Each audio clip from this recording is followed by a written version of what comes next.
Hello everyone, again welcome back to the latest lecture session. Again, as is usual, a quick recap of what we have been up to. So in the context of remediating contaminated groundwater, we are also looking at natural attenuation, right? In that context, we looked at, let's say, how do we estimate, let's say, the relevant parameters, or estimate or understand if microbial activity is taking place or not, right? So in that context, we looked at two aspects until now. First aspect, we took the sample from the relevant subsurface, right, aquifer media, and then brought in, conducted the relevant spiked the relevant aquifer media with relevant concentrations of the contaminant, observed the change in concentration with time, and then fit the relevant model. And what was the relevant model? So I think we calculated by different ways. dC by dt was equal to minus k by r or k dash c, right, minus k dash c, right. So from this what do we have? We have Ct by C naught is equal to e to the power of minus k dash t. So we can fit this model to the relevant particular batch reactor data, right. This is something we looked at, but what did we consider here? Obviously we only considered microbial activity and adsorption and desorption, right. And in second case though, we looked at actual data taken along the flow lines in the field, right. So what does that mean? We are looking at microbial activity, we were looking at adsorption, desorption and advection. Advection wise, how is the contaminant being transported here? You have the groundwater that's carrying the relevant particular or transporting the particular contaminant when it's flowing in its direction, let's say, right. So we are looking at microbial activity, adsorption, desorption from the soil into the groundwater or from the groundwater into the soil, and finally advection too. Again we fit the relevant model and so on and so forth.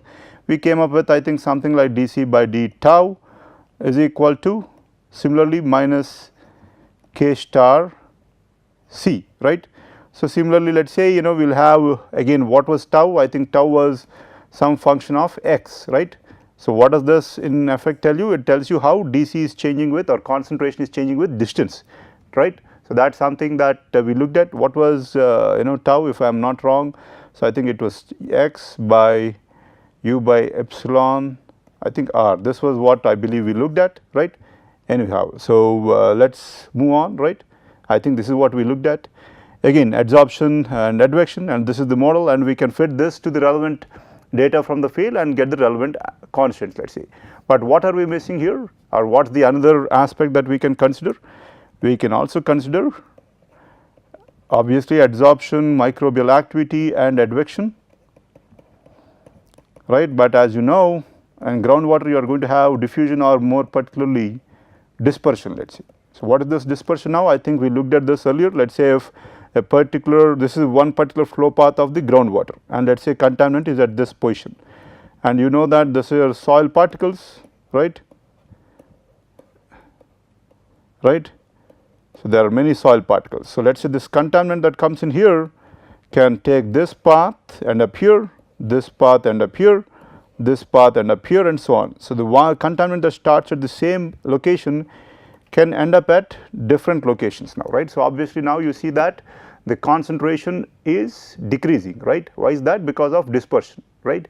Again, diffusion and dispersion, we are taking that into account in the same aspect here, let's say, right. So obviously that can be taken into account and looked at, but again, what was the fundamental equation we typically looked at? dC by dt plus u dC by dx, plus if we had a diffusion term, right, that's going to be equal to d second derivative of c with respect to x, right, plus or minus rate of formation and rate of loss, right. So applying this particular equation here, or mass balance here, and solving for it and such, as you see, it's a second order differential equation, right, which we are not going to go through now, but the other people, the other authors have certainly looked at that. So we are going to look at that particular equation. So looks like we can calculate c in terms of c naught into different variables here. P is the Peclet number, that is what you have here, right. And what else do we have? We have tau here, and we have here u star seems to be seepage velocity, seepage or velocity, or the actual groundwater flow velocity through the particular pores, right. Again, Darcy's velocity gives you the normalized groundwater flow, as in the groundwater flow, which is q, right. that you can easily measure, and then the cross sectional area of that particular what do we say aquifer that you are looking at, you can measure, and Q by A will give you the Darcy's velocity. But let us say if you want to know the actual velocity of the groundwater through the pores, obviously you need to take into account the relevant relatively less area that it has to travel through, right. So, thus obviously the velocity will be higher, or the seepage velocity will be higher than your Darcy's velocity. So, based on, and A seems to be a constant, right, and based on these aspects you can model C in terms of, let us say, what is it ultimately C in terms of x, right. This is nothing but C is C naught times or function of x, right. So, that is the typical variable here, right. So, again you can fit this model to that particular data and so on and so forth, and get the relevant what do we say equations, not equations, constants, and understand the system better, right. Again, what is it that we are trying to do? Either we want to predict the relevant rate constants and see how fast the reaction can take place, or is natural attenuation fast enough such that it can be considered a viable option, right. That is something that we are looking at here, yes. So, again moving on, now we will look at a particular example and I will try to solve that here, right. So, let us see what we have here. So, we have, let us try to understand the question here. So, an aquifer is obviously contaminated, and what is it contaminated with? TCE, right, tetrachloroethylene I believe, right, and here it is a chlorinated solvent, right, and it also has fuel hydrocarbons, okay. So, the key here is you have C comma H and C with Cl, let us say, right, and typically as you can see which compound is more oxidized and which one is more reduced. Obviously Cl more electronegative, it will pull the electrons towards itself. So, the carbon in this case will be more oxidized, right. So, this is the oxidized compound. H relatively less electronegative, or carbon is more electronegative than H. So, the relevant electrons will be pulled by carbon towards itself. So, here carbon is in its more reduced form, right. So, what can happen here? This can act as an electron acceptor and this can act as an electron donor, right. So, the electron can transfer from here to here and you can have the relevant reaction and degradation. Obviously, this will only take place when there is no other competing electron acceptor, and I think we have discussed this in great detail earlier. But again, why is it that no other electron acceptor needs to be present here? Because delta G, or the energy that the microbes get from facilitating this reaction to go through, will be relatively less compared to, let us say, if they have any other electron acceptor, oxygen, nitrate, or I think we looked at sulfate and so on, right. Any such electron acceptors, they will give more energy to the microbes. So, if you have these competing or those competing electron acceptors, the microbes would want to facilitate that particular reaction. Again, that is something we looked at. So, aquifer is contaminated with TCE and fuel hydrocarbons, okay, and natural attenuation is being considered as a remedial option, right. Typically, MNA, as this is called, obviously I discussed it in terms of natural attenuation here. So, monitored natural attenuation is, I believe, legally viable or pursuable option, if I may call that, and in the US anyway, right. Again, monitored natural attenuation is being considered as a remedial option, okay. So, the first aspect is the microcosm experiments have been conducted to evaluate the first order rate constant for TCE loss. So, here we are looking at TCE loss primarily, and field data has been obtained to determine the first order rate constant. So, we have both the laboratory experiments and the field data, okay.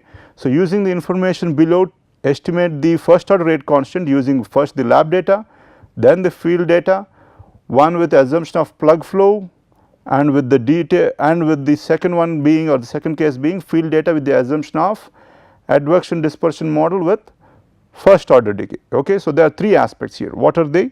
So, one is first order rate constant using the lab data, that is KCA, that is something that we looked at. For example, we considered the batch reactor and so on and so forth, we calculated that. So, we are going to look at that. Second case is using field data with the assumption of plug flow, okay, and the third one to be with the assumption of advection and dispersion. For advection and dispersion, obviously which model can you fit? You will have to fit this particular model, right. So, for KCA, which is KCA here, case B here and case C here. KCA, what are we going to look at? We know that we came up with dC by dt equal to minus K star C, or Ct equal to C naught into e power minus K star T, right. So, this is the one for the microcosm studies, and for B it was a plug flow reactor. See that plug flow reactor, obviously advection is going to be there, and you are going to have adsorption, desorption, and in that case we looked at, I believe, dC by d tau is equal to minus k star C, right? That is what we looked at. And for C, the model is, this is the model out here, right? Again, how is C changing with X, but here D is the dispersion coefficient,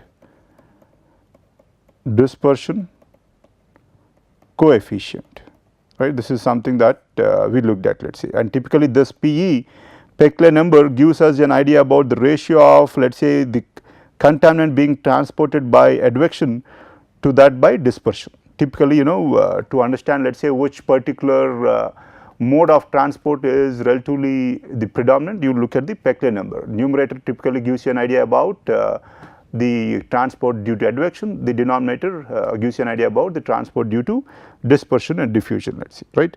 Again, coming back to here, so we are going to have to look at A, B and C cases. So hopefully for today we will have the time to be able to done with this, be done with at least case A. What are some of the aspects that we have? So here we have organic carbon partitioning coefficient for TCE. So this is something like KOC, and why is this relevant? We know that Q is equal to Kp times C.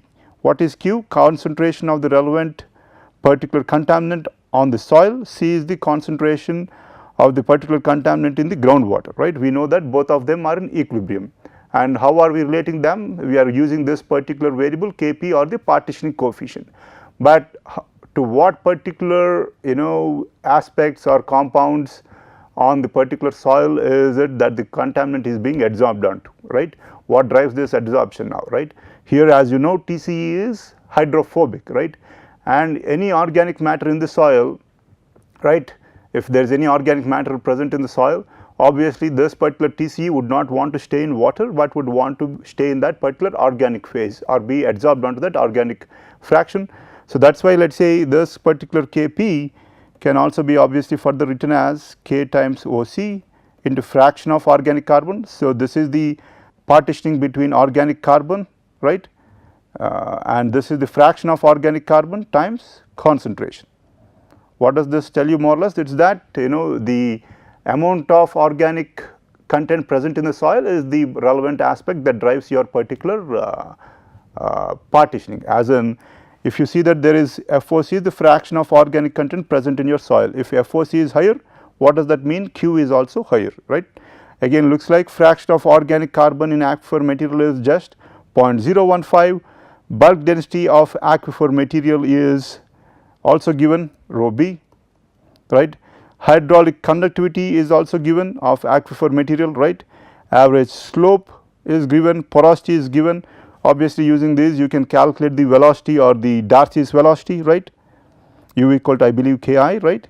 Porosity is given, molecular diffusion coefficient is also given, right, and dispersivity is given. So I guess this is going to be relevant to your particular case C, right. And here we are saying that dispersion coefficient can be calculated by empirical formula, dispersivity into actual groundwater velocity plus diffusion coefficient. As we mentioned earlier, dispersion is due to two effects, as in one is due to the tortuous path of the groundwater, and also obviously you are going to have to take into account diffusion too. So that is what you see here. This dispersion coefficient takes into account both the diffusion coefficient and this particular tortuosity here, right. And then more or less you can look at this particular case and so on and so forth, and let me erase this here, okay. So now we are obviously going to look at case A now. What is case A? We just have the microcosm experiments. So first let us look at that data. So data from the lab experiments conducted with 0 headspace, as in 0 headspace, as in, so if this is my container and this is my aquifer media which I got from the relevant what is it now, aquifer or the particular site, right. I can't have headspace here. Headspace is that free space, let us say, if I can call that here. Why is that? Because let us say TCE, let us say, or even hydrocarbons, they are volatile, right. So if you have this particular headspace in your particular laboratory setup, what will happen? The particular contaminant will not just change phase from water to soil, but will change phase from probably from water to the gas, right. The contaminant can volatilize. So you do not want to have this. So you want to have a case where you have no head space, right. It is either just soil or groundwater or water in this particular microcosm study, right. That is one aspect. So, what did they do? They looked at the change of the relevant total TCE, they looked at C total, keep that in mind, with time, right. So, they have time in days and milligrams of that particular contaminant per total mass, let us say C total, and they have the relevant data here, right. So, how do we go about analyzing this? Before we go further, let us also look at part B or the other data. So, in this case we have field data taken along the center line of the contaminated plume, along the center line. So, we are assuming that it is representative more or less. So, obviously here we are assuming that it is at steady state, okay. So, the concentration does not change with time, but what does it change with? It obviously changes with distance in plug flow or in groundwater, as the contaminant is being transported by the particular soil, right, not soil, pardon me, groundwater. What is it, how is the TCE going to change? The TCE is going to change with distance, right, and that is what you see. As the distance increases, you see that the concentration of that particular contaminant in the groundwater is decreasing, right, and same case here too. Here you see that with increase in time, the concentration of TCE, total TCE is decreasing. Why is that happening? So, that means that there is some microbial activity that is leading to loss of this particular TCE in this laboratory or microcosm study. And in the second case, let us say, what could be causing this particular loss? It could be either let us say just advection, or certainly not certainly, or your or microbial activity, right. So, for today I believe we are going to look at this particular case, data from the laboratory experiments, and we are going to try to calculate what did they ask for, the rate constant K. How do I go about that, right? I know that dC by dt is equal to minus K dash C, right, or C at time t by C naught is equal to e power minus K dash times t, right. So, if I fit this model to this particular data, I can get K dash, and I know K dash is equal to K by R, and I can calculate retardation factor from what I have, and R is nothing but 1 plus rho b Kp by porosity, right. So, from this I can calculate the first order rate constant, right. But one minor aspect that obviously we need to look at is, here they gave the total concentration, and here as you can see, here this C is the concentration of TCE in the aqueous phase. That is how we, if you remember the relevant variables, that is how we solve for it. But it is a minor aspect, because as you see, if I multiply the numerator and denominator by R, what do I have? The C total at time t by C total initially, right. So, even if I have C total, I can still get this done, right. So, obviously we need to move on to Excel and be able to calculate that. So, let us now switch to Excel. So, here I have the relevant data in Excel, right. So, I have time in days, and I have concentration, total concentration of TCE in milligram per kg, and we have that here, right. So, obviously I need to fit this model to Ct by C naught equal to e power minus Kt, or multiplying the left hand side by retardation factor, C total at time t by C total at time 0 is equal to e power minus Kt, right. So, let us say I am going to look at two different aspects, right. So, what are they? I will assume some rate constant. So, let us say this rate constant, let us say is K here, let us say, or K is something like 0.005, let us say. This is just trial and error initially, obviously, and using that I can calculate a particular C observed, not C observed, C modeled, right, C total modeled, let us see, right, C total modeled, and that is equal to, also I am going to assume some initial value of C total initial, right. So, that is, for example, for the initial trial I am going to go with the same concentration as is observed in the relevant data, right. So, this column is the observed data, and I am trying to calculate the modeled data. How am I going to do that? I am going to assume some value of C total initial and some value of rate constant, right. So, that is equal to C t is equal to C naught will be this, So, the dollar symbol to keep that cell constant, right, into exponential or e to the power of minus k into time, right. So, that is what I have here, and this k4 needs to be held constant, right, k is the same. So, for this k value, let us say, and for this C total initial value, I have to be able to model this.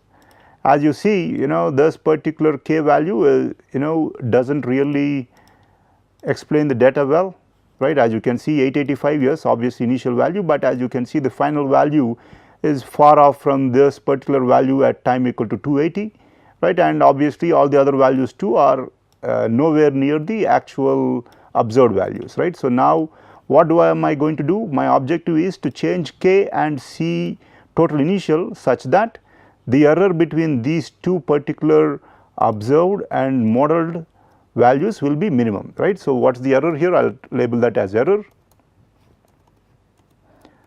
So, that is equal to C modeled minus or C observed minus C modeled, right, and I am going to drag drop that here. So, I have this, right.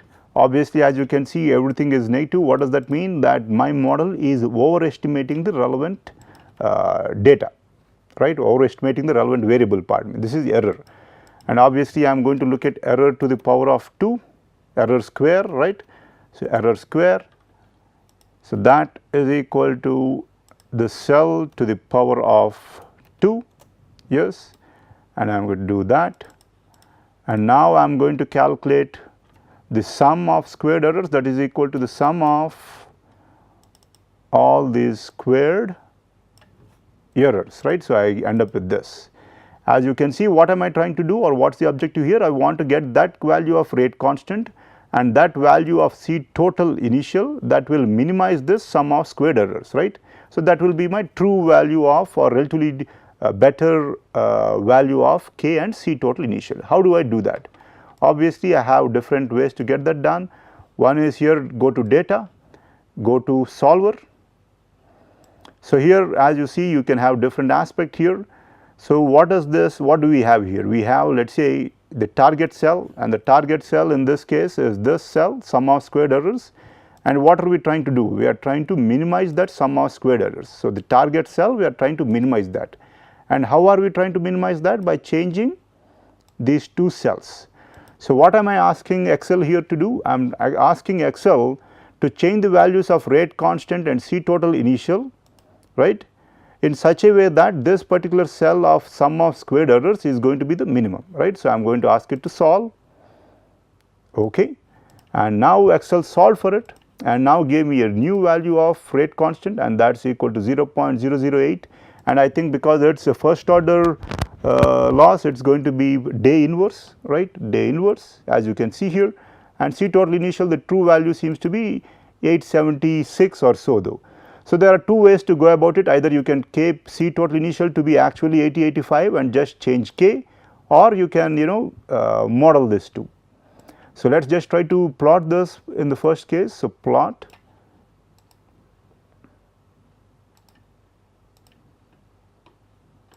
okay. So, this did not take the data well, right. So, x values should be the time, y values should be these concentrations, and as you can see this is the actual what do we say data, the observed data, right. Let us also try to plot the model data. So, select data, add, and x values are still going to be time and y values are going to be the model data, right. So, I am going to model that. As you can see here, when I overlay this, I see that the model and the model and the observed values almost overlap each other. So, that means obviously you can understand that it is a pretty good fit, right. That is one aspect to look at. So, for example, though if I change k, let us see how the system changes, right. So, the red dots are the observed data points and the blue dots are the actual data points, right, and let us try to get that. So, let us say instead of 0.008 let me just go with 0.005 as I calculated earlier. So, now as you see my model, this is my model, the red data points are not doing a good job, they are pretty far off or the error is considerable. This is the error, the difference between these two values is considerably high when compared to the observed values, right. So, let me go to a higher value 0.00 or 0.01. So, now you see the model has moved in the other particular direction. Now, it is overestimating everything, I guess, or underestimating it, or saying that it is pretty fast, right, you see that. So, what am I doing here? I am just changing the rate constant here. Earlier it was 0.008 which was the true value from the solver. When I changed it to different values, so you see that the model moves away from the observed values. But what am I trying to do? I am trying to get it done in such a way that this modeled value will be pretty close, or the sum of squared errors will be minimum to the particular when compared to the observed values. So, let us do that again. So, I am going to go back to this particular data solver. How do I do that? I am asking it to change the sum of squared errors to the minimum by changing cells like rate constant and C total initial, and asked it to solve, and again obviously I get this particular answer 0.008304 day inverse, right, which gives me an idea that, not which gives me an idea, it obviously is the best fit for this particular data. So, again this is obviously called regression 2, right. So, here we just calculated the rate constant, let us say, and but is this a true rate constant? Not really. This was the one for Ct by C naught equal to e to the power of, or Ct is equal to C naught into e to the power of minus k star t, right. So, here we calculated k star is equal to k by the retardation factor. So, actual rate constant is this particular rate constant times retardation factor, right. Let us just check that once here. So, we have, what did we calculate here? So, we just calculated k dash here, right. So, how do I get k? Obviously, I can get k by k is equal to k dash, which I calculated, times the retardation factor, right. So, when I do that I can calculate my small k. This is the way I write small k, please pardon my handwriting skills, right.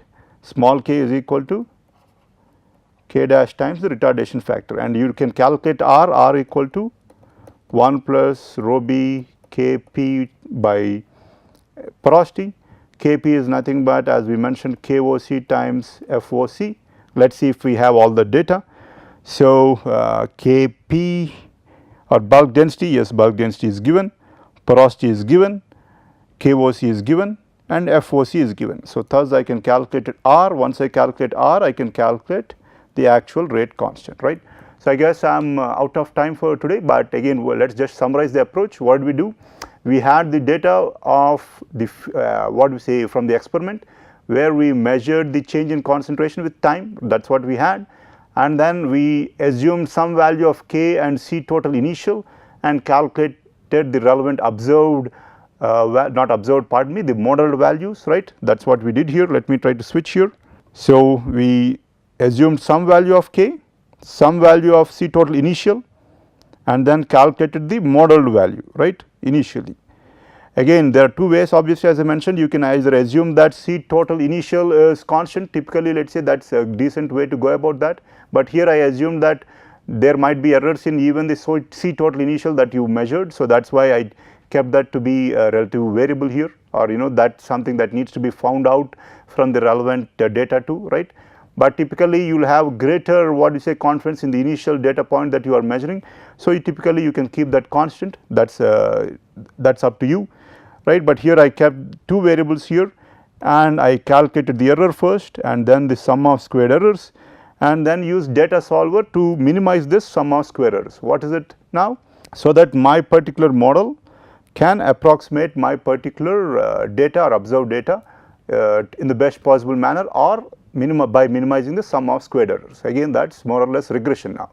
So, in which particular case would you have greater confidence? Let us say case A you have only 2 or 3 data points, case B when we have around, let us say, 9 data points, let us say, right. In which case will you have more confidence in your particular ability to calculate or estimate that rate constant. Obviously, the greater the data, right, the greater the number of data points, the greater, the confidence, let's say, if I can say so. Less number of data points, let's say, the greater the chance of, errors in estimating k. So, typically, the greater the number of data points, the better, but obviously you will have some particular upper threshold, obviously, right. Otherwise, you cannot obviously get done with your experiment in a feasible manner, right.